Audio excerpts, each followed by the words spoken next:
बहुत दिन ससुराल में रहने की वजह से मेरा मन ऊब गया था, इसलिए मैंने सोचा कुछ दिन मायके चली जाऊं। मायके में मुझे जो मज़ा मिला कि फिर मेरा ससुराल आने का मन ही नहीं कर रहा था। मेरा नाम शिवाशी है। एक हाउसवाइफ हूँ।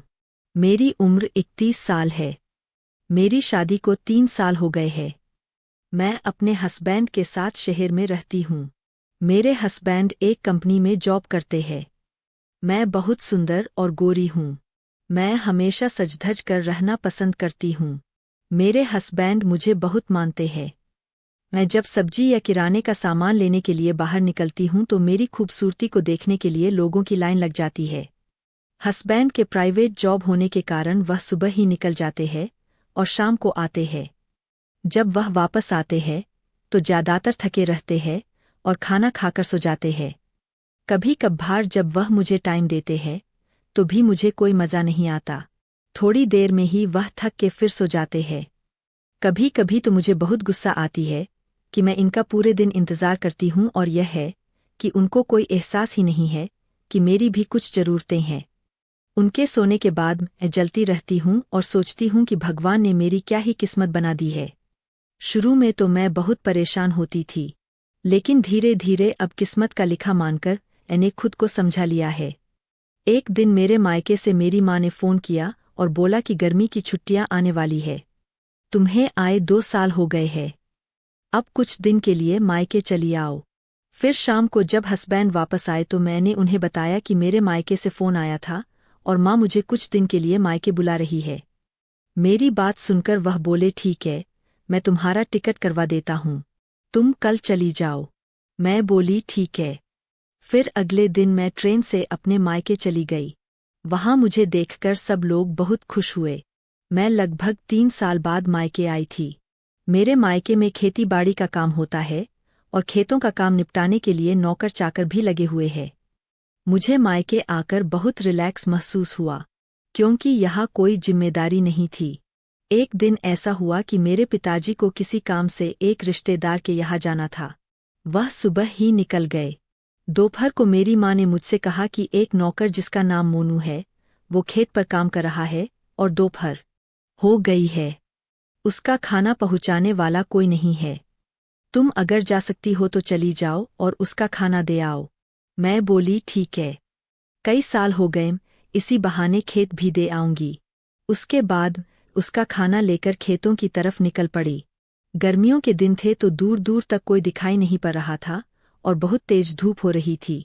मेरे घर से खेत लगभग 1.5 किमी की दूरी पर था। मैं धीरे धीरे चल रही थी। कुछ देर चलने में बाद अपने खेत के पास पहुंच गई। वहां एक छोटा कमरा बना हुआ था जिसमें सारा सामान रखा जाता था। मैं जब वहां पहुंची तो मैंने मोनू मोनू कहकर उसको बुलाया, लेकिन वह मुझे कहीं दिखाई नहीं दिया। मैंने सोचा लाओ कमरे में खाना रखकर बैठती हूँ, अभी वह यहीं कहीं होगा, आ ही जाएगा। यही सोचकर मैं कमरे में गई। मैंने कुछ देर बैठकर फ़ोन चला रही थी। तब तक मुझे जोरों की छू छू आने लगी। मैंने सोचा मोनू तो कहीं दिखाई नहीं दे रहा। लव कमरे की उस साइड में ही हो लेती हूँ। उस दिन मैं सूट पहनी हुई थी। उसमें मैं बहुत सुंदर लग रही थी। जब मैं बाहर आई तो कमरे की दूसरी साइड जाकर खोलकर निवृत्त होने लगी। अभी मैं शुरू ही हुई थी तो सामने से मोनू आ गया। एकदम दंग रह गई। मुझे इस तरह देख वो भी दंग रह गया। मैं जल्दी से उठकर कमरे की ओर भागी, लेकिन तब तक तो वह सब कुछ दर्शन कर चुका था। मुझे खुद पर इतनी शर्म आ रही कि मैं क्या बताऊं। मेरी समझ ही नहीं आ रहा था कि मैं कैसे बाहर जाऊं। तब तक मोनू अंदर आ गया और मुस्कुराते हुए बोला, इतना सुंदर दर्शन तो मुझे आज तक नहीं मिला था। दर्शन तो मैंने आपकी माँ का भी किया है, लेकिन दर्शन उनका इतना सुंदर नहीं है। अवाक रह गई। मैंने कहा, तुमने उनका कैसे और कब किया? वो बोला, रुकिए अभी बताता हूँ। फिर उसने मुझे उस सुख का एहसास कराया जो मेरे हस्बैंड मुझे पहले कभी नहीं दिला पाए थे। मैं एकदम तृप्त हो गई। मुझे इतना मज़ा आया कि खुश हो उठी। इतना मज़ा मुझे पहले कभी नहीं मिला था।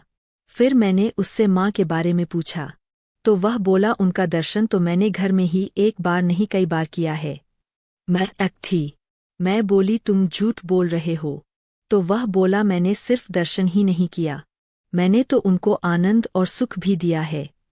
उसके मुंह से यह सब सुनने के बाद जैसे एकदम शांत हो गई। मेरी समझ ही नहीं आ रहा था कि क्या बोलूं। फिर वो मुस्कुराते हुए बोला, अगर आपको विश्वास ना हो तो आपको दिखा दूंगा, तब आपको विश्वास हो जाएगा ना। मैं बोलना तो नहीं चाहती थी, लेकिन पता नहीं कैसे मेरे मुंह से हाँ निकल गया। वो बोला, बहुत सही, फिर तो मैं आप दोनों को बहुत आनंदित करूंगा। मैं शर्म के मारे कुछ बोल नहीं रही थी। उसने मुझसे कहा, तुम शाम को खाना खाने के बाद एक बार जहां गाय माता का कमरा है वहां उनका दर्शन करने आ जाना। मैं कुछ नहीं बोली और उसका खाना देकर वापस घर आ गई।